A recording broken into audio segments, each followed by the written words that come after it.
नमस्कार दोस्तों, स्वागत है आपका एटेक स्टडी में। और आज हम पढ़ेंगे क्लास 10th का फिजिक्स।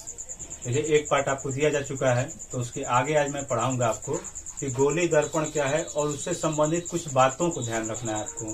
और बहुत इंटरेस्टिंग है और बहुत बढ़िया समझ में आएगा आपको। देखिए, गोली दर्पण के बारे में बताए थे कि समतल दर्पण को क्यों नहीं पढ़ना है और गोली दर्पण को ही क्यों पढ़ना है, ये बात बताया जा चुका है आपको।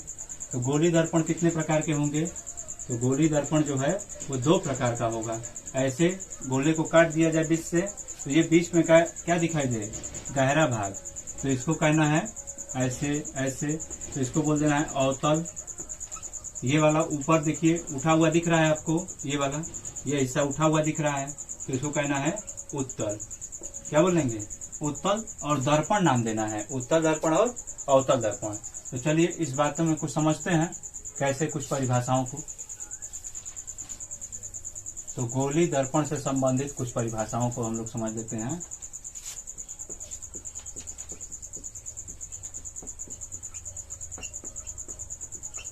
कुछ बातों कह सकते हैं, कुछ परिभाषा कह सकते हैं।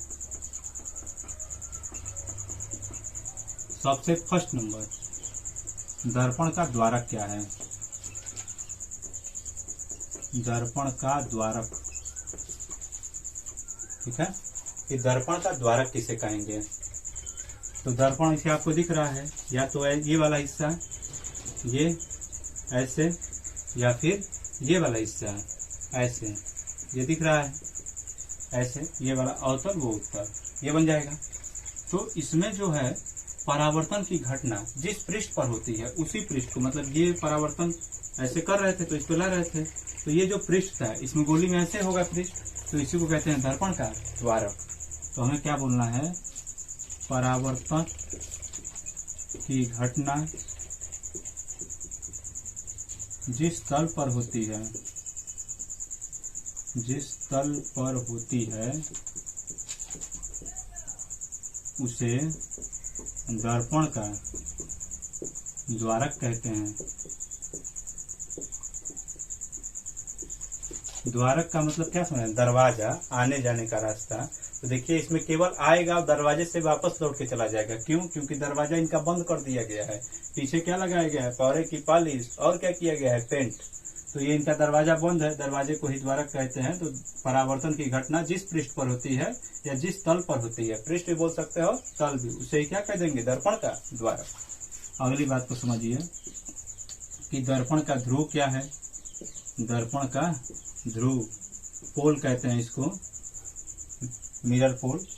तो ये देखिए, ये मैं ऐसे बनाया हूँ ऐसे, तो ये जो बीच वाला इसकी कुछ दूरी होगी, मान लीजिए 10 सेंटीमीटर, 5 सेंटीमीटर, 2 सेंटीमीटर, तो इसके बीच वाले दूरी को क्या कहना है? पोल। पी से प्रदर्शित करते हैं। ऐसे बन जाए, ये ऐसे रहे, तो ये बीच वाले भाग को क्या कह देना है? पोल।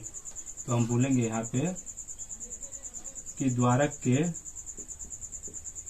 के मध्य बिंदु को दर्पण का ध्रुव कहते हैं। ये हो जाएगा, द्वारक के मध्य बिंदु को दर्पण का ध्रुव पी से प्रदर्शित करते हैं। वो आप लिख लीजिएगा कि इसे पी से प्रदर्शित करते हैं। पी से ही क्यों करते हैं? क्योंकि स्पेलिंग क्या होता है? पोल। बोला करिएगा लोग साथ साथ में। तो पी से प्रदर्शित करते हैं, क्यों? क्योंकि इसकी स्पेलिंग पोल है। तीसरे नंबर में समझिए कि दर्पण का वक्रता केंद्र क्या है? दर्पण की वक्रता केंद्र, या क्या कर सकते हैं?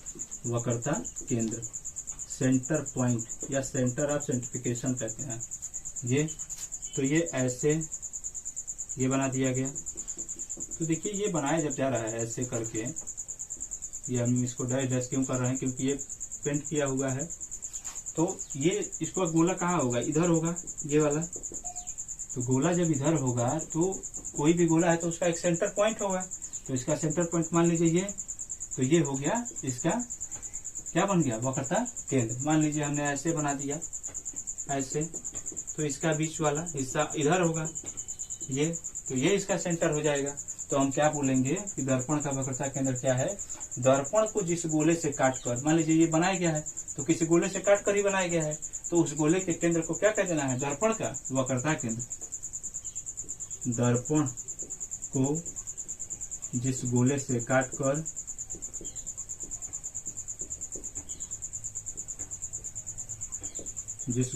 काटकर बनाया जाता है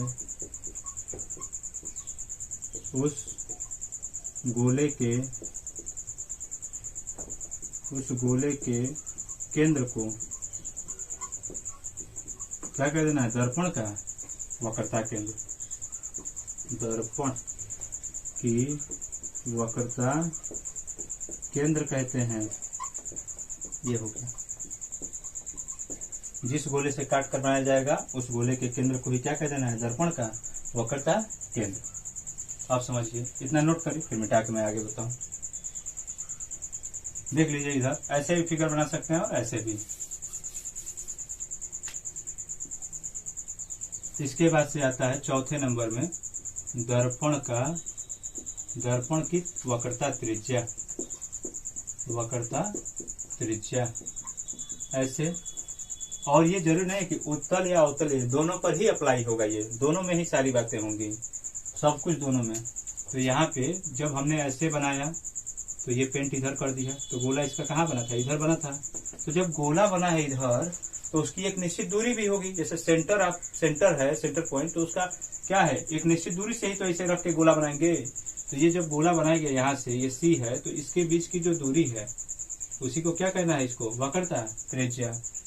तो ऐसे लिख सकते हैं, या पी और सी के बीच की दूरी, या फिर आप कह सकते हैं कि जिस गोले से काटकर दर्पण को बनाया जाता है उसकी त्रिज्या को ही क्या कहते हैं, वक्रता त्रिज्या। दर्पण को जिस गोले से काटकर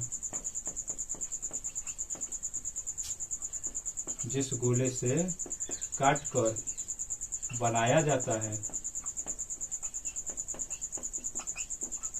उस गोले की त्रिज्या को, अब की बार त्रिज्या बोलेंगे। पिछली बार देखिए उस गोले के केंद्र को बोले थे, और अब की बार क्या बोल देंगे, त्रिज्या। त्रिज्या होगा तो त्रिज्या बोलना है, केंद्र होगा तो केंद्र बोल देना है। उस गोले की त्रिज्या को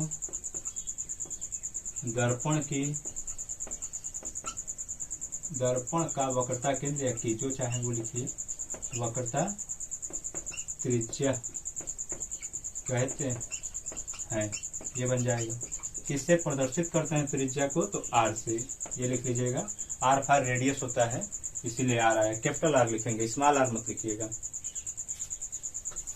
आगे पांचवें पॉइंट में कि दर्पण का फोकस क्या है। अच्छा, पहले दर्पण का मुख्य अक्ष देखिए। मुख्य अक्ष किसे कहेंगे, कुछ बातों को आराम समझिए। ऐसे है दर्पण ये, तो इस वाले पॉइंट का नाम क्या बताए हैं, पी, और यहाँ पे क्या बताए हैं, सी। सी व पी को मिलाने वाली रेखा, सी व पी को मिलाने वाली रेखा को ही क्या कह देंगे, दर्पण का मुख्य अक्ष। सी का मतलब क्या हो जाएगा, वक्रता केंद्र। पी का मतलब क्या होगा, ध्रुव। तो वक्रता केंद्र व ध्रुव को मिलाने वाली रेखा को दर्पण का मुख्य अक्ष कहते हैं।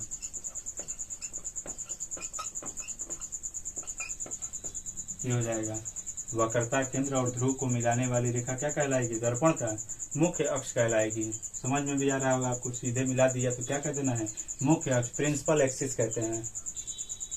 आगे समझते हैं थोड़ा सा हम लोग और एक पॉइंट, दर्पण का फोकस क्या है। दर्पण का फोकस, तो देखिए यहाँ से इन दोनों के बीच जो सी और पी आ रहा है, इसके बीच में कोई दूरी होगी। मान लेते हैं बीच का पॉइंट ये है, इसी को कहते हैं फोकस, एफ से प्रदर्शित करते हैं। तो लिख देंगे कि वक्रता केंद्र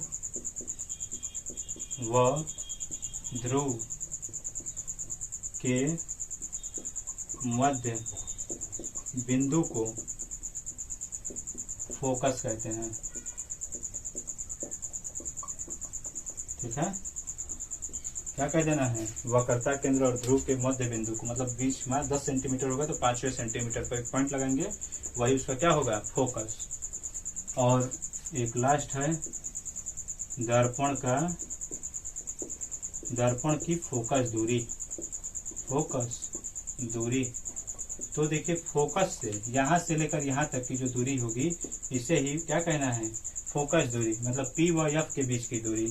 तो इसको हम बोल देंगे फोकस व ध्रुव के बीच, दिख रहा होगा आप लोगों को, बीच की दूरी को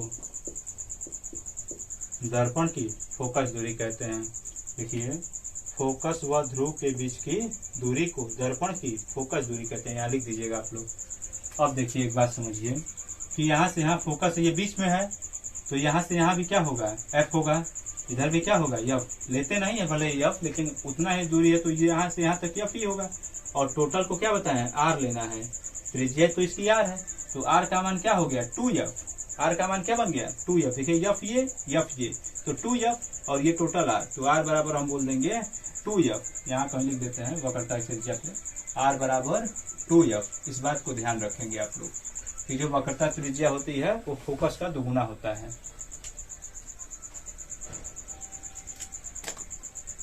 चलिए ये कंप्लीट हो गया एक डेफिनेशन कि द्वारक, ध्रुव, केंद्र, ऐसे छोटी छोटी बातें जो थी हमने कंप्लीट कर दिया। आप इसका एक बार फोटो ले लीजिए। और अभी आज के लिए बस इतना ही रखते हैं और फिर मिलते हैं आपसे अगले वीडियो में।